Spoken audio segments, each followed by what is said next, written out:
like to continue with the theme of the mindfulness of breathing. And as we're approaching the end of the discourse on Anapanasati,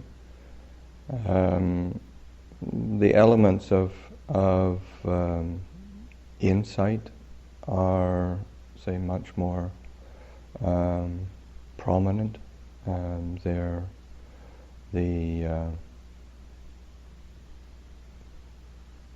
these are sort of the culmination of the practice, so that been laying the foundations through mindfulness of the body, mindfulness of feelings, mindfulness of the mind itself, and now turning attention to contemplating Dhamma. And this is the sort of the second last stage of mindfulness of breathing. Nirodha Anupassati, contemplating cessation. I breathe in, contemplating cessation, I breathe out. And there's a whole constellation of nuances around this contemplation of cessation, and it's interesting that the Buddha is bringing this at toward the very end of the aspects of insight. And I think certainly the most striking thing to me, to my mind anyway, when we contemplate cessation, is that just really allowing things to cease. Because the drive, the tendency, the habit is always toward becoming, or almost always. It's always towards becoming, being, on to the next thing. What do I do now? And just to attend to cessation and allow that to form the basis for peace. One of the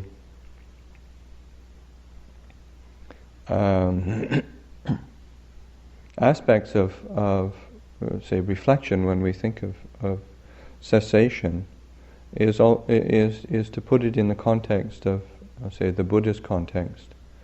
That this is everything is turning toward balance, and so that the cessation that we're talking about is not, let's say, annihilation or non-existence. This is a natural phenomena of the quality of ceasing, and because there's a very lovely discourse when the Buddha speaking with Gacchana saying that the world is always caught up in one extreme or another, and tending toward the notion of existence and the notion of non-existence, attita and nattita, affirmation and negation, sort of being and annihilation of being, and as long as the mind is caught in those extremes, that flip-flopping back between extremes, then the mind can never really find peace. It doesn't really find a point of balance. But the reflection on cessation is a helpful tool for creating balance. in that the word nirodha has this sense of one of the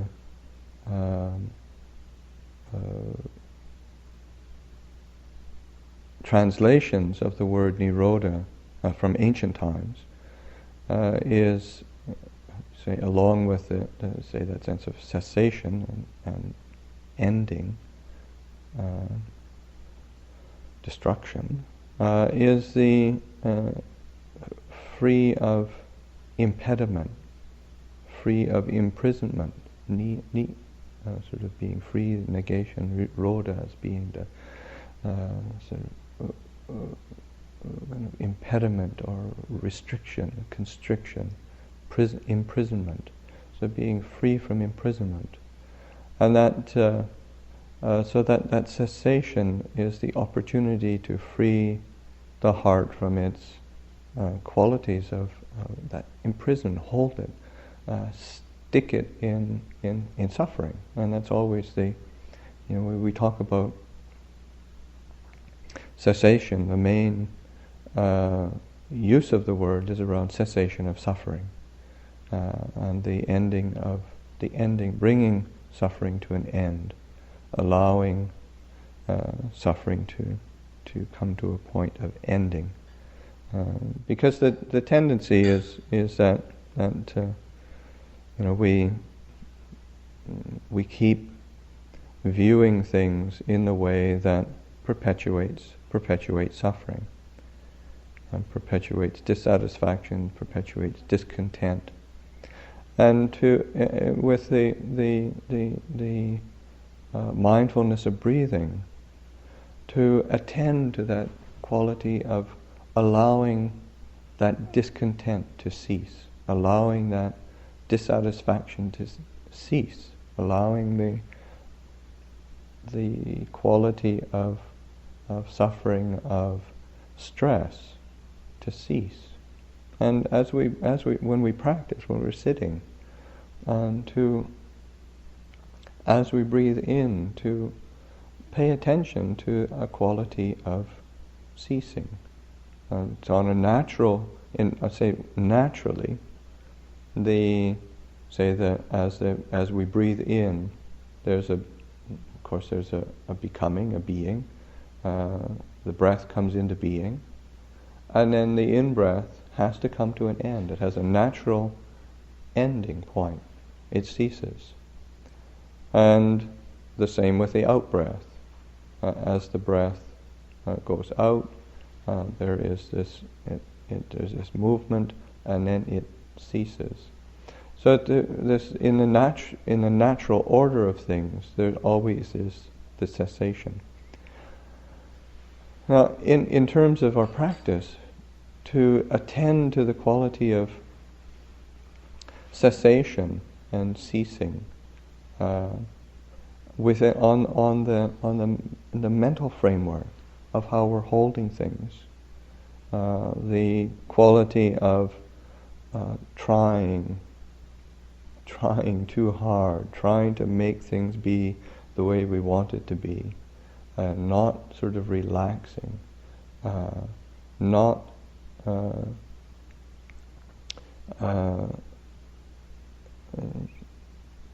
say the sense of the mind getting stuck in this feeling of stress, a feeling of insecurity, a feeling of trying to prop up security, so that sense of letting it all cease, the mind just trying so hard to make things be the way we want them to be, and allow that to cease. And then when the mind goes to, inevitably as we're sitting meditation, what happens when we sit? Rather than becoming peaceful, oftentimes the mind is just this stuff popping up all the time, and we grab onto it, and the mind starts to proliferate around it. It starts to buy into the particular mood of I want this, I need this, I have to have it this way, or feelings of agitation and irritation. It shouldn't be this way. I don't like it. This is awful. And because there's this becoming power, the mind is moving to becoming, and the mind that is unwilling to settle, unwilling to be peaceful, is always looking for something to buy into, to think about, or to have that affirmation of feeling. So to turn attention to ceasing, to really allow ceasing to become conscious, allow that particular feeling of and thought of I want that, I need that, this has to be done, this needs, that person is like this and like this and like this. Just allow that to cease. You don't have to annihilate it in the way that you say that's another extreme. I need to destroy it, I need to annihilate it, I have to get rid of it. That's another extreme in the mind. Naturally, it has to cease. Cessation is a part of the natural phenomena. So to allow it to cease, and to attend to that ceasing, so that there's an opportunity for peace to establish itself. And this is an important part of our practice in terms of giving ourselves the opportunity to experience what a peaceful mind is like, because it does. The mind is always filling itself up with stuff. Seems like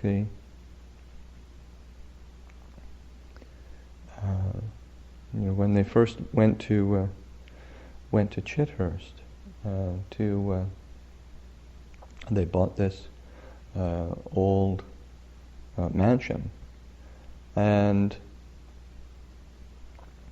the place was old, it was derelict, it hadn't been looked after, it was really falling apart.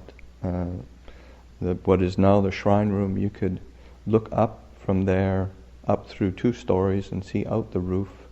You could look down through the hole in the floor and see down into the basement. So it was completely derelict. But it was also filled with junk. Absolutely everything that the owners had ever had in their lives, they had kept. And the place was chock-a-block full. Every single room was full of junk. Outside was full of junk. There was, I can't remember how many derelict cars there were. There was a dozen or 20 derelict cars that had been left to rot, but they hung on to them, they kept them. And how much of that same squirreling away of thoughts and ideas, impressions, worries, fears, irritations, pet peeves, do we just keep squirreling away and just keep hanging on to it, finding a corner to stuff it in, and that's what our mind starts to look like. It's this sense of this unnavigable kind of conglomeration of impressions and feelings and thoughts, because they're never allowed to cease.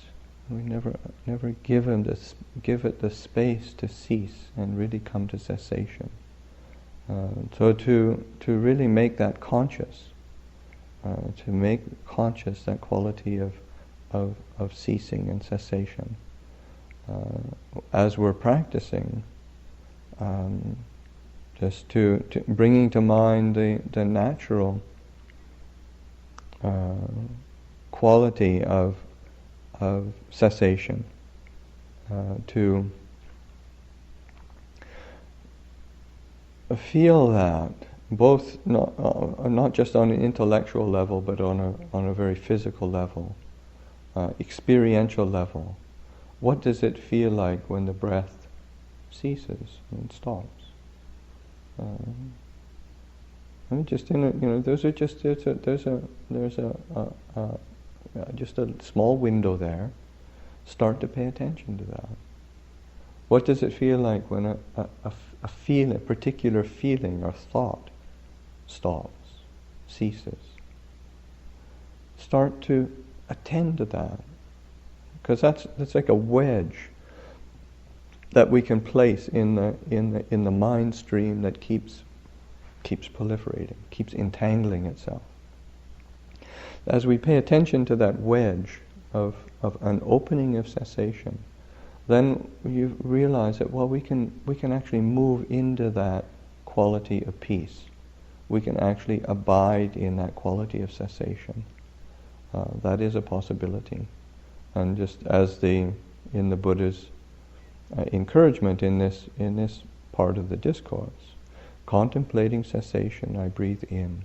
Contemplating cessation, I breathe out. So that each in-breath and each out-breath is imbued with this quality of cessation, turning to peace, turning to settling, allowing the quality of the mind to turn to balance, rather than the leaping out at becoming and being, or lashing out at cessation, at annihilation and extinguishing, pushing away. Allowing the mind to truly settle.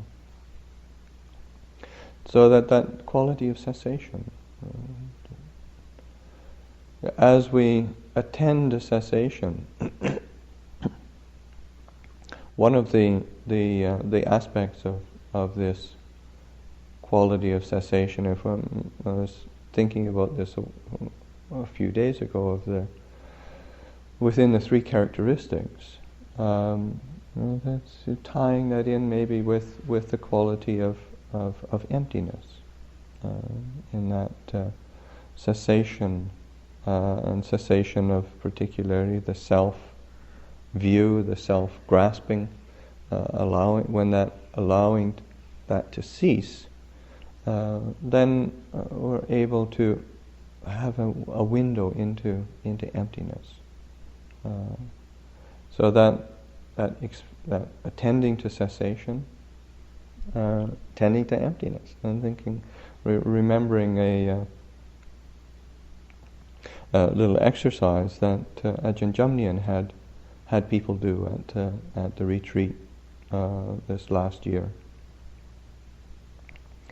where having people sit with their eyes open and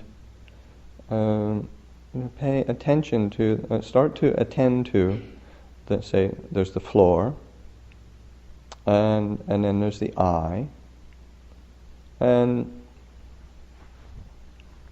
that sense of okay, there's the act of cognition, there's the thing cognized, and start to rest attention at a midway point in between them. Start to pay attention, resting attention, focusing attention at a place between that which is cognized and that which is cognizing, say the eye and the object of the eye. And it's a place of emptiness. And you notice how difficult, if you do that, that isn't the natural thing that we do. We don't pay much attention to emptiness or the in-between spaces. We're always going to one thing or another that is tangible, or that is is sort of clear to us in some way. And it's similar with cessation.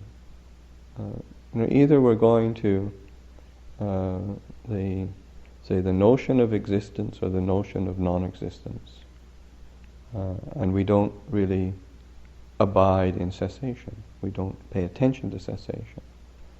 In the same way, we don't, in terms of the act of cognition, we either go to the object or we go to the subject, and we don't really pay much attention to the actual emptiness in between. So that to do that as an exercise, to work with that, to cultivate that attention to a middle point, a point of balance, and rather than seeing cessation as an ending, a ceasing, a annihilation, a destroying of something, it's a natural quality of peace that is within the cycle of coming into being and passing away of all things, and that opens a window for us to view things in a different way and start to relinquish the attachments to existence and non-existence, the trying to get something, gratify, or aversion and pushing away, liking and disliking. And can we be in a place in the middle, which is a point of ceasing of suffering, a cessation of suffering, because that's the suffering is always going around trying to get or trying to get away from, trying to be or trying to not be, and to come to a place of the end, allowing the suffering, the stress, the dissatisfaction to actually cease, and to do it consciously, to be present for that, to be there with it, so that this mindfulness of breathing is starting to give us a window into an opportunity of liberation, of freedom, a freedom from impediment, a freedom of, getting out of the prison that we set for ourselves.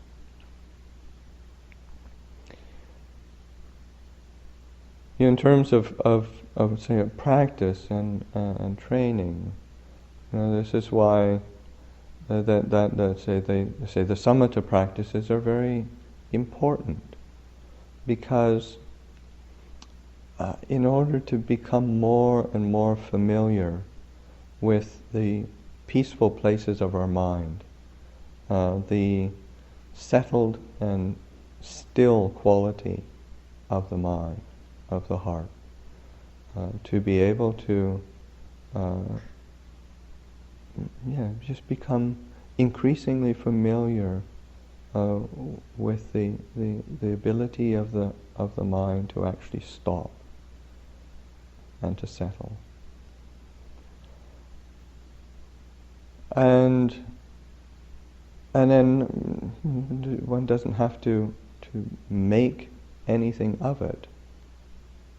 It's just that's the capacity of the mind to stop, to settle.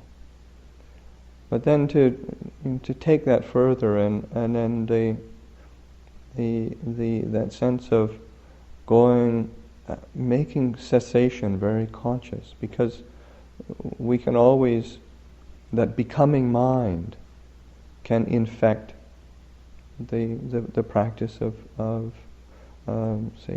tranquility as well, where we obstruct the capacity of the mind to become really peaceful. So just not giving oneself the opportunity to really bring cessation into consciousness, contemplating it, and that opens up a window for the mind to really settle. So that contemplating cessation, tying it in with say emptiness, particularly of that sense of self that arises, allowing that quality of what that I and me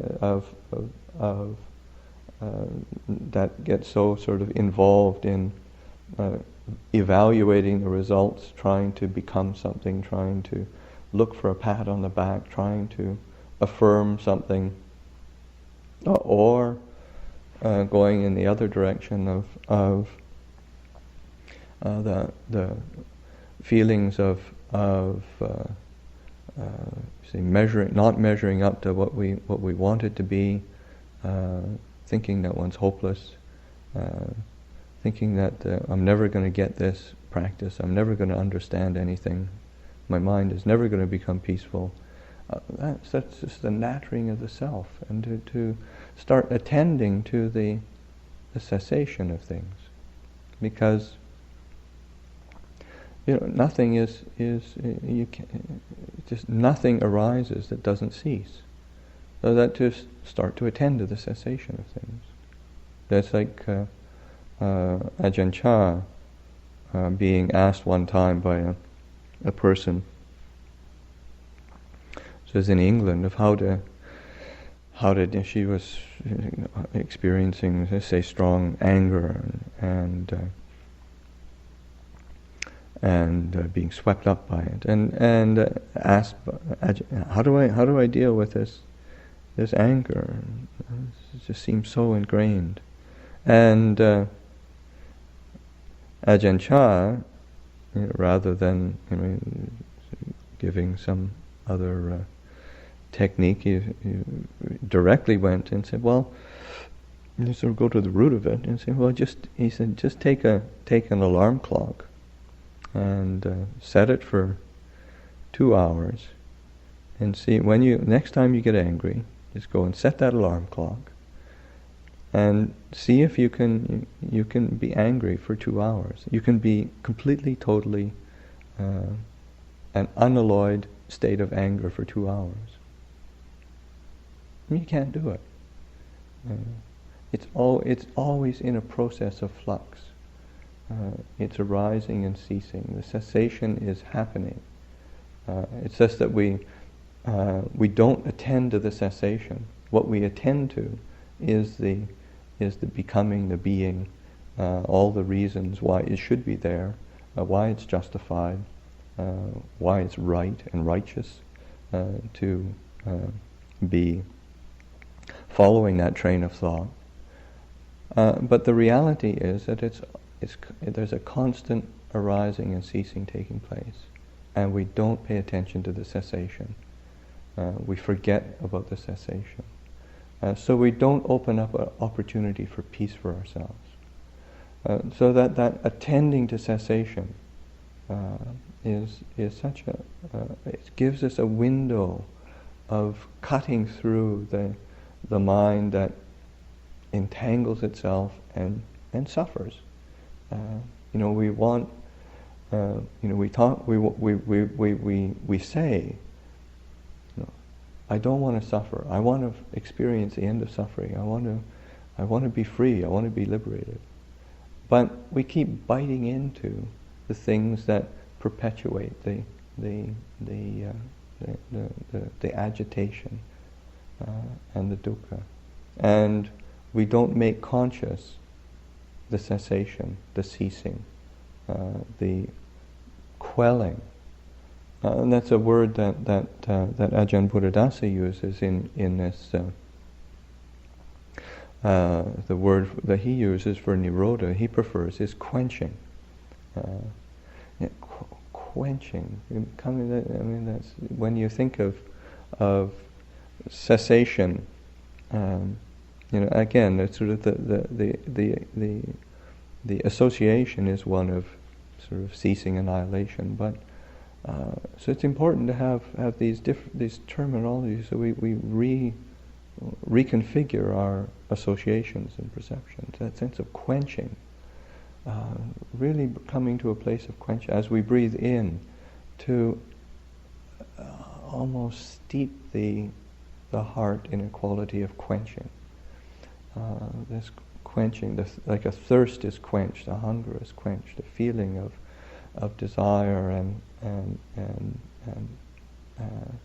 kind of agitation is quenched. There's this very peaceful quality that we're able to access. So the sense of attending to cessation, nirodha,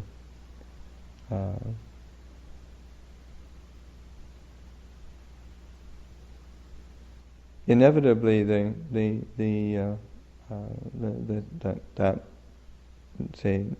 quality of nirodha is one that, sometimes we just forget to attend to it.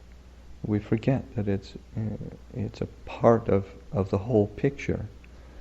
So that very much needing to make that conscious and to use it as a tool to step back from that tendency to be always going on to the next thing, always looking for something else that we have to do, something we have to make happen in our practice. So just attending to quenching, attending to cessation. So I'll offer that for reflection this morning.